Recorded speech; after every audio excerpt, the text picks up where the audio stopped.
A team ships a multi-GPU training job, and it silently lands on nodes without NVLink, cutting throughput by 60%. The scheduler followed every rule it knew. The problem is that NVLink topology is invisible to the default scheduler, and that gap is exactly what a scheduler extender is built to close. Interviewers ask about scheduler extenders because they sit at the intersection of three things senior platform engineers need to own: Kubernetes internals, custom control plane components, and real performance trade-offs. A candidate who only knows node selectors and taints hits a ceiling fast. The extender story shows you understand where the scheduler's plugin model ends and where you have to reach outside it. So let me give you the mental model first. The Kubernetes scheduler runs in two broad phases for every pod. The first phase is filtering, where it eliminates nodes that cannot run the pod. The second phase is scoring, where it ranks the survivors and picks the best one. Both phases are extensible through the in-tree scheduler framework plugins. But some placement logic cannot live in-tree. It might depend on data the scheduler does not hold, or it might be maintained by a different team on a different release cycle. That is the gap an extender fills. An extender is an external HTTPS webhook that the scheduler calls during the filter and score phases. The scheduler does its normal work first, then hands the surviving node list to your webhook, which can trim it further or re-rank it. Your service lives outside the scheduler process entirely. Now let us walk through building one for the NVLink scenario. Step 1 is the extender server itself. You need an HTTPS server with at least two endpoints. Call the first one /filter and the second one /prioritize. The scheduler will post JSON to each. The filter payload contains the pod spec and the list of nodes that pass the scheduler's own filters. Your handler reads that payload, inspects whatever external state it needs, and returns a subset of those nodes. For NVLink, you would query a node annotation or an external topology database you maintain, something like NVLink domain equals true on the node object, and drop any node that lacks it. The response type is a struct with two fields: nodes, the filtered list, and failed nodes, a map of node name to the reason it was rejected. That failed nodes map is important. Interviewers ask about it. It feeds the scheduler's event messages, so operators can actually debug why a pod is pending. The prioritize endpoint works differently. Every node in the list gets a score from 0 to 10. You return a list of host priority objects, each with a host field and a score field. The scheduler multiplies your score by the weight you register and adds it to the scores from in-tree plugins. For NVLink, you might score nodes by the number of NVLink bridges available.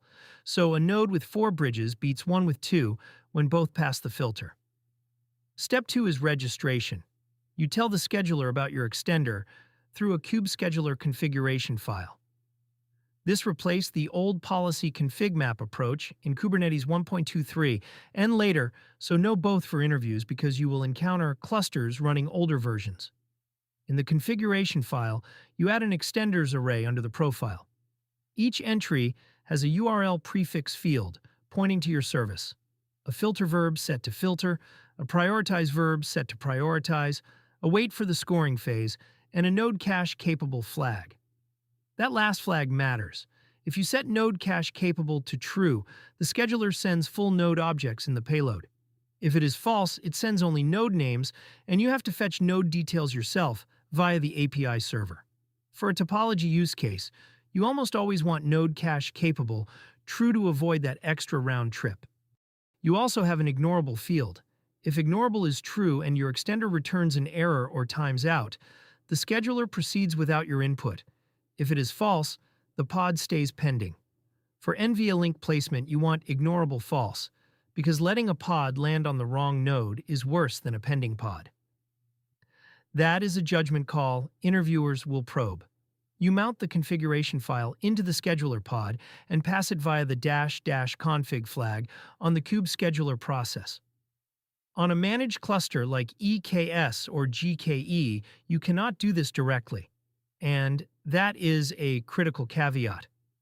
On those platforms, you typically run a secondary scheduler deployment alongside the default one, annotate pods with scheduler name, pointing to your custom instance, and manage the config there.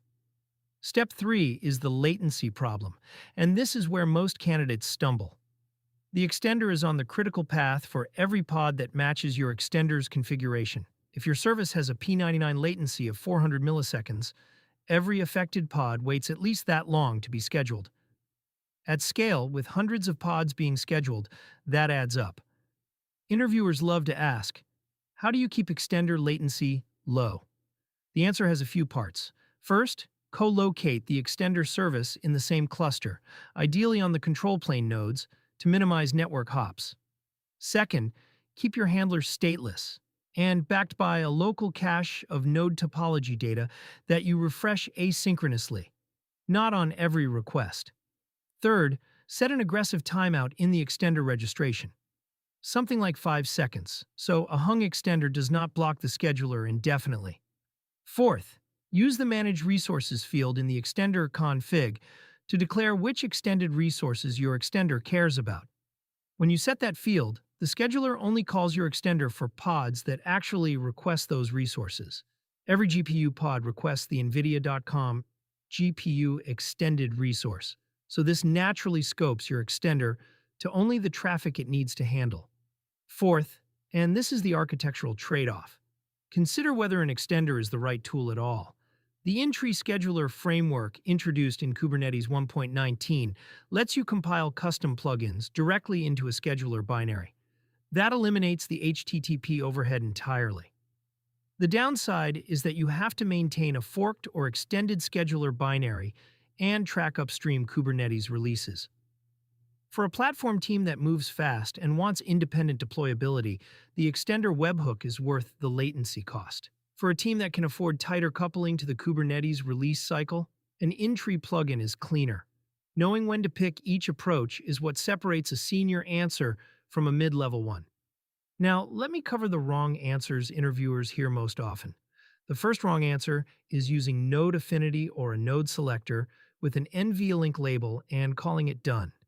That works until you need dynamic topology data that changes at runtime, or until the label is stale because a node's NVLink bridge failed. An extender queries live state. A label is a snapshot. The second wrong answer is ignoring the failed node's response field. Candidates describe the filter endpoint and say it just returns the valid nodes. That is incomplete. The failed nodes map is what makes the system debuggable. Without it, operators see a pending pod and have no idea why. The third wrong answer is leaving ignorable set to true for a hard placement constraint. If your constraint is a correctness requirement, not a preference, ignorable true means the scheduler silently ignores your extender on failure and puts the pod anywhere. That defeats the whole purpose. The fourth wrong answer is forgetting about the secondary scheduler pattern on managed clouds. Candidates describe editing the kube scheduler config and do not flag that on EKS or GKE. You simply cannot touch the control plane scheduler. Mentioning this proactively signals production experience. Let me recap the key points in 30 seconds. A scheduler extender is an external HTTPS webhook the scheduler calls after its own filter and score phases. You register it in a kube scheduler configuration file with a URL prefix, filter verb, prioritize verb, wait, and the ignorable and node cache-capable flags. Your filter endpoint returns surviving nodes and a failed nodes map for debuggability. Your prioritize endpoint returns scores from 0 to 10. The biggest operational risk is latency on the scheduling critical path, which you manage through co-location, local caching, aggressive timeouts, and scoping with managed resources. On managed clouds, you run a secondary scheduler rather than modifying the default one. And if you need zero HTTP overhead, the in-tree scheduler framework plugin is the alternative worth discussing. If you want practice questions on this topic, worked architecture scenarios, and a library of SRE and platform engineering interview prep, visit devopsinterview.cloud.